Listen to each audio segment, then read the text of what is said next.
Hello students, welcome to Bishal Academy. I'm Noor. Today we'll be discussing some important question and answers related to the chapter Nelson Mandela. So dear students, তোমালোকে যদি chapter conceptবোৰ বুজিব পাৰা তেনেহলে examত যাই কিনে যদিও তোমালোকে কিছুমান তেৰহাকে question আহে, I mean not straightforward questions but a little bit twisted questions, then you will be able to answer those questions. So সেইবোৰ questions, twisted questions বোৰ অলপ difficult থাকে answers কৰিবৰ কাৰণে, answer কৰিবলৈ. So সেইবোৰ twisted questions বোৰ যদি তোমালোকে answer কৰিব বিচাৰা তেনেহলে তোমালোকে firstতে basics বোৰ তোমালোকৰ clear থাকিব লাগিব. So for that you need to at least understand the textual question answers and the question and answers which is inside your text, like inside question answers. So এই ভিডিওটোৰ ভিতৰত মই তোমালোকৰ oral comprehensions বোৰ আৰু thinking about the text সেইবোৰৰ question answers include কৰিছো. সেইবোৰ question answers তোমালোকে যদি একবাৰ ভালকে চাই লোৱা তেনেহলে twisted question answers তোমালোকে answer কৰিব পাৰিবা. আৰু এইটোৰ ভিডিওৰ আগত মই pura chapter to বহুত ধুনীয়াকৈ explain কৰিছো. So if you haven't seen that video, first you see those part 1 and part 2 of Nelson Mandela, then you come to this video for the question and answers. Thank you students. So let's just start our video without any further delay and continue watching it till the end so that all your doubts will be clear.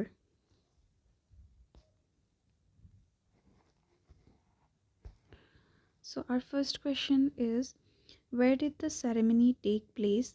Can you name any public building in India that are made of sandstone? So junto inauguration ceremony kotha Nelson Mandela তেওঁৰ autobiography কৈ আছিলে, সেই ceremony to কত হৈছিলে আৰু আমাক এটো সুধিছে যে ইন্ডিয়াত কিছুমান public buildings মানে governmentor কিছুমান buildings কব দিছে.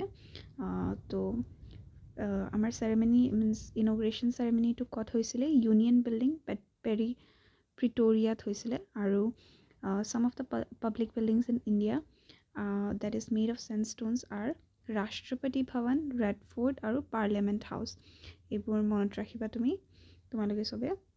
আৰু second question hall, can you say how 10th May is an autumn day in South Africa? 10th May autumn day বুলি কিয় কোৱা হৈছে South Africa? হেতু হল আমাৰ second প্ৰশ্ন. 10th May is referred to as an autumn day in South Africa because it marked the end of an apartheid.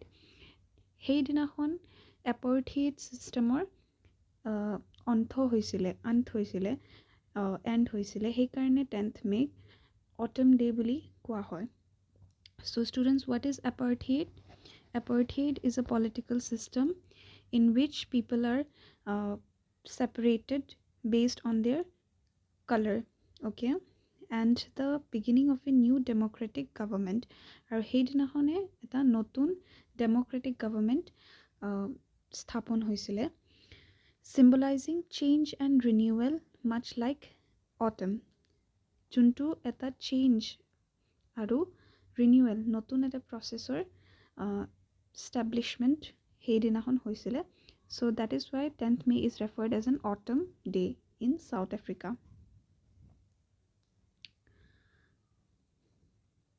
Democratic government means students hall amar gণতান্ত্ৰিক ৰাজনীতি. At the beginning of his speech, Mandela mentions an extraordinary human disaster. What does he mean by this? What is this? What is the glorious human achievement? So Nelson Mandela তেওঁৰ speechৰ startingত কৈছিলে extraordinary human disaster আৰু glorious human achievement. সেইবোৰৰ meaning কি হয় তোমালোকক সুধিছে. extraordinary human disaster মানে কি, apartheidৰ কথা কৈ আছিলে তেওঁ, আৰু racial discriminationৰ কথা কৈ আছিলে South Africa যোনটো হৈছিলে. apartheid মানে তোমালোকক কৈ দিছিলো, when we discriminate people based on their color. Racial discrimination same, and the glorious human achievement. আৰু glorious human achievement কাক বুলি কোৱা হৈছে? Establishment of democratic non-racial government. সেই যোনটো এপাৰ্থেইডক তেওঁ চাউথ আফ্ৰিকাত এণ্ড হৈছিলে আৰু নতুন এটা নন ৰেচিয়েল গভৰ্ণমেণ্ট ষ্টাব্লিছ হৈছে, সেইটোকে কি বুলি কোৱা হৈছে? গ্ল'ৰিয়াছ হিউমেন এচিভমেণ্ট বুলি কোৱা হৈছে।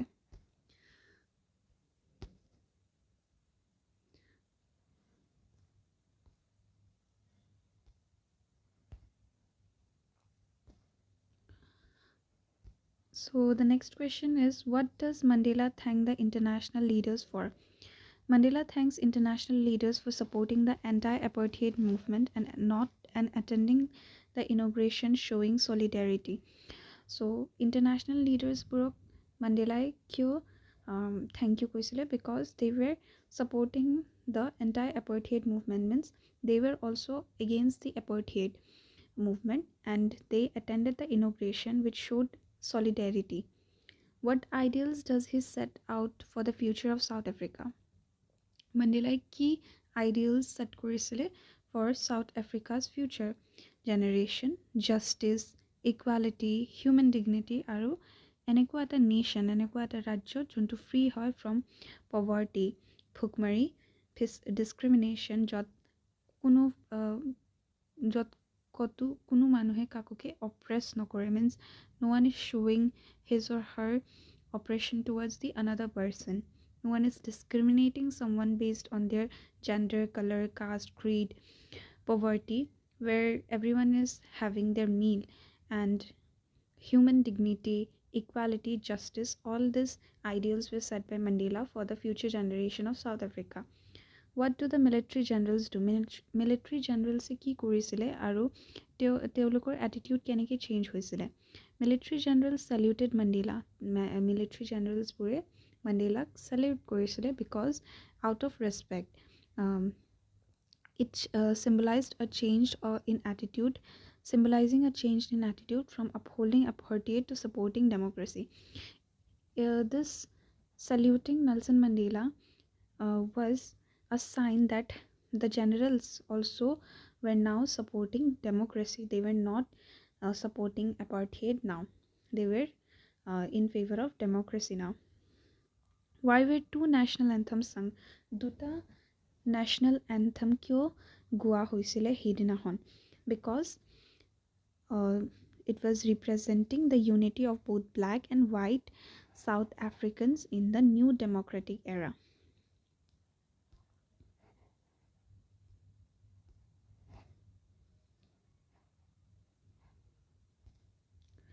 How does Mandela describe the system of government in his country in the first decade, in the final decade of the 20th century? So Mandela তেওঁৰ গভৰ্ণমেণ্টৰ যোনটো তেওঁলোকৰ কাণ্ট্ৰিত যোনটো গভৰ্ণমেণ্ট আছে, ৰাজনীতি চলি আছিলে, সেইটোক কেনেকৈ তেওঁ ডেছক্ৰাইব কৰিছিলে, মানে তেওঁ কথা পাতিছিলে সেই গভৰ্ণমেণ্টৰ বিষয়ে ফাৰ্ষ্ট ডেকেডত আৰু লাষ্ট ডেকেডত, ফাইনেল ডেকেডত। First decade of the 20th century, তেতিয়া ৰাজনীতিটো কেনেধৰণৰ আছিলে? তেতিয়া ৰাজনীতিটো it was based on racial discrimination and white supremacy, means only white peoples were elected তেতিয়া, okay? আৰু racial discrimination means colorক লৈ কিনে discrimination কৰোৱা হৈছিলে in first decade. And in the last decade of the 20th century, a democratic non-racial government ensuring equality, এটা গণতান্ত্ৰিকভাৱে ৰাজনীতি establish কৰা হৈছিলে, নন ৰেচিয়েল গভৰ্ণমেণ্ট আছিলে, মানে য'ত colour there was no discrimination based on the color of the people, and there was also equality. What does courage mean to Mandela? Mandelaৰ হিচাপত, Nelson মেণ্ডেলাৰ হিচাপত কাৰেজ কি হয়? সাহস কি বুলি তেওঁ মানে, তেওঁ বিলিভ কৰে কিহৰ ওপৰত? সাহস কি বুলি তেওঁ বিলিভ কৰে? সাহস এনেকুৱা এটা বস্তু, according to Mandela, it is not the absence of fear but the ability to overcome it, okay?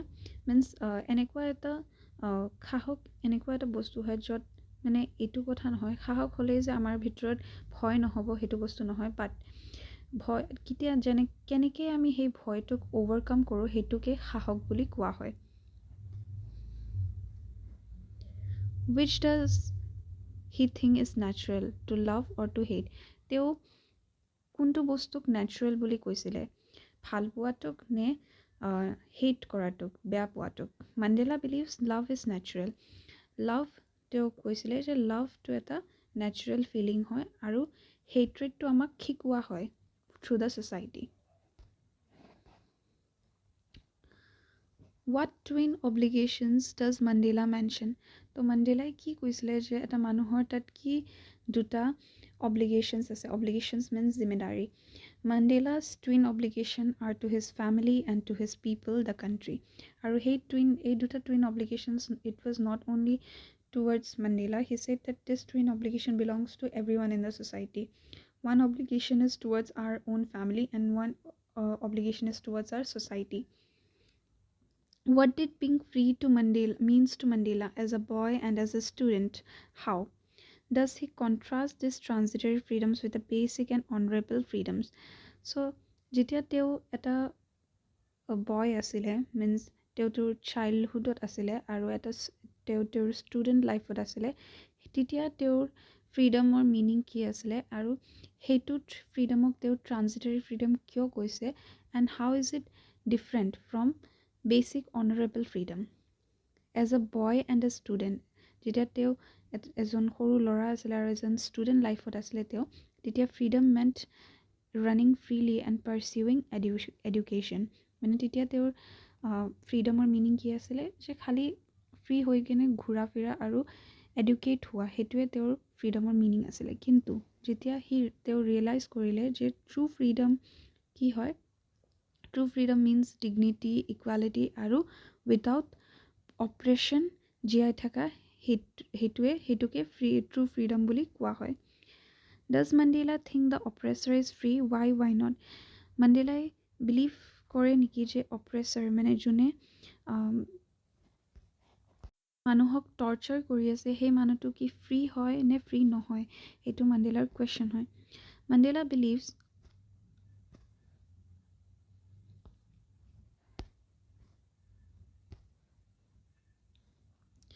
that the oppressor is not free because he is trapped by hatred and prejudice, just as the oppressed are bound by injustice. Mandela কৈছে যে the one who is torturing others, he is also not free. সেই মানুহটো free নহয়, সেই ব্যক্তিজনো free নহয়। কিয় free নহয়? Because তেওঁৰ মনৰ ভিতৰত বহুত বেছি হেট্ৰেড আছে আৰু বহুত বেছি প্ৰিজুডাইজ আছে। প্ৰিজুডাইজ মানে যেতিয়া আমি কাৰোবাক হেট কৰোঁ বিনা কোনো ষ্ট্ৰং ৰিজন লৈ কিনে, তেতিয়া সেই বস্তুটোক প্ৰিজুডাইজ বুলি কোৱা হয়। তো সেই অপ্ৰেছৰ মানুহটোও ফ্ৰী নহয়। He is also' not free, completely free, because তেওঁৰ মনৰ ভিতৰত ইমান বেছি হেট্ৰেড আছে, and that hatred carries a lot of weight, students. So' we should not ever hate someone without any reason, just as the oppressed are bound by injustice. আৰু at this same time the oppressed one, যাৰ ওপৰত torture হৈ আছে, তেওঁ কেনেকৈ means trapped আছে, that person is trapped because of injustice and the oppressor is trapped because of hatred and prejudice.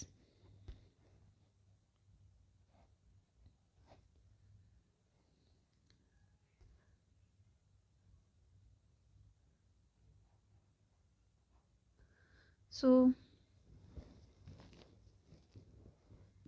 this is from thinking about the text. Why did such a large number of international leaders attend the inauguration? What did it signify the triumph of? Means ইমানবোৰ international লিডাৰ্ছে কিয় সেই চেৰেমনিটো, ইনগ্ৰেশ্যন চেৰেমনিটো attend কৰিছিলে আৰু এই বস্তুটোৱে কিহৰ জিত দেখায়? And large number of international leaders attended the inauguration to show' solidarity with South Africa's tradition transition from apartheid to democracy. It signified the triumph of justice, equality and human dignity over racial oppression. So বহুতবোৰ international লিডাৰ্ছে আহিছিলে ইনগ্ৰেশ্যনক celebrate কৰিবৰ কাৰণে, because Africa Africa দেশটো transition হৈ আছিলে, মানে change হৈ আছিলে তেওঁলোকৰ ছিষ্টেমটো এপাৰ্থেইডৰ পৰা এটা ডেম'ক্ৰেচিলৈ চেঞ্জ হৈ আছিলে। এনেকুৱা এটা ছিষ্টেম য'ত মানুহবোৰক ডিছক্ৰিমিনেট কৰা হৈছিলে based on their skin colour আৰু skin colour, and that system was being transition, means সেই ছিষ্টেমটোক ট্ৰানজিশ্যন কৰা হৈছিলে টুৱাৰ্ডছ আ ছিষ্টেম য'ত ডেম'ক্ৰেচি আছে, য'ত মানুহৰ কথাই শুনা হয়।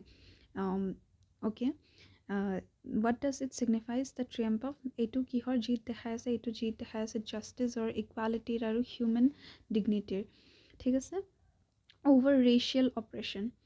What does Mandela mean when he say he is simply the sum of all those African patriots who had gone before him? Mandela means that his leadership is a result of the struggle and sacrifices of past African freedom fighters who fought against apartheid, and he represents their collective efforts. এইটো মই আগতেও এই বস্তুটো explain কৰিছিলোঁ while explaining the chapter.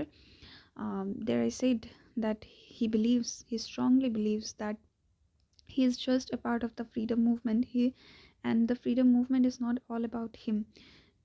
And the answer is also the same, that all the freedom movement that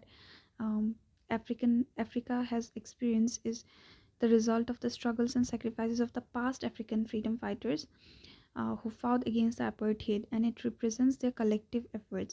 So এইটো চবৰে collective efforts মানে যেতিয়া চবে মিলি কেনে কিবা এটা বস্তুৰ কাৰণে কাম কৰে আৰু সেইটোৰ ৰিজাল্ট আমি চাব পাৰোঁ, সেইটোকে collective efforts বুলি কোৱা হয়।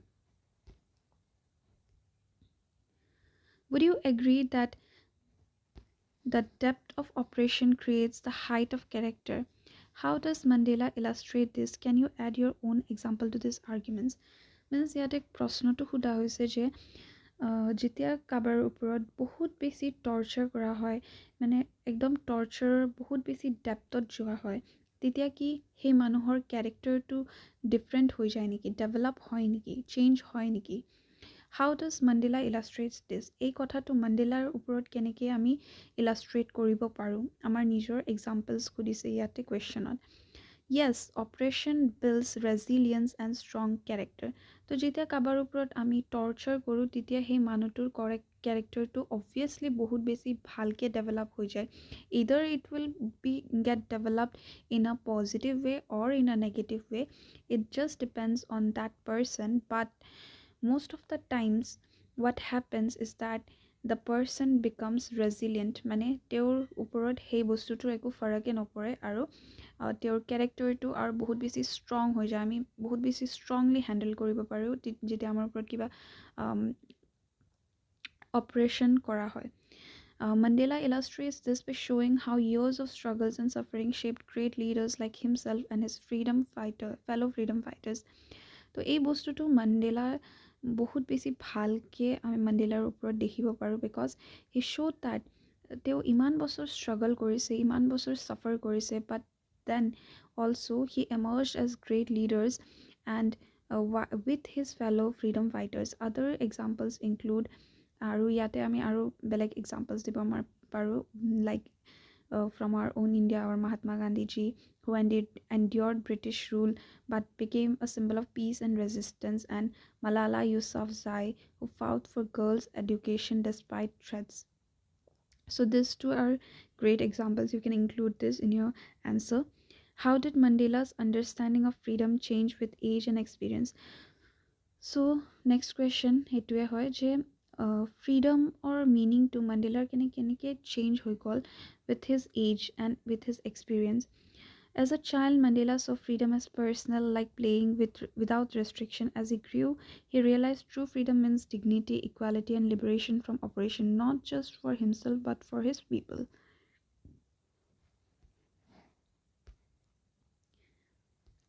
How did Mandela's hunger for freedom change his life? তো মাণ্ডেলাৰ যোনটো ইচ্ছা আছিলে ফ্ৰী হোৱাৰ, সেই বস্তুটোৱে তেওঁৰ লাইফ কেনেকৈ চেঞ্জ কৰিছে। Mandela's hunger for freedom transformed him from a carefree boy. So তেওঁ এটা carefree boy আছিলে, মিনছ যাৰ একো মানে চিন্তাই নাছিলে, to a revolutionary leader, to a leader who is very revolutionary, মানে যোনে বহুত বেছি কি কয় Revolution means a strong desire to change something. It led himself to sacrifice his personal happiness, endure prison, and dedicate his life to fight for justice, ultimately bringing democracy to South Africa. তো এই বস্তুটোৰ কাৰণে means মাণ্ডেলাৰ যোনটো ফ্ৰীডমৰ কাৰণে ইচ্ছা আছিলে সেইটোৰ কাৰণে তেওঁ বহুত বেছি কষ্ট কৰিব লগা হৈছিলে। তেওঁৰ পাৰ্চনেল হেপিনেছ গিভ আপ কৰিব লগা হৈছিলে। তেওঁ প্ৰিজনতো গৈছে, জেইলতো গৈছে, আৰু তেওঁৰ পূৰা লাইফটো জাষ্টিছৰ কাৰণে ফাইট কৰিবলৈ ডেডিকেট কৰি দিছিলে, which ultimately brought democracy to South Africa. So students, with this we finish our important question and answer session. Hope you guys liked it. So if you have any doubts related to this chapter, you can just pin me in the comment box. Thank you.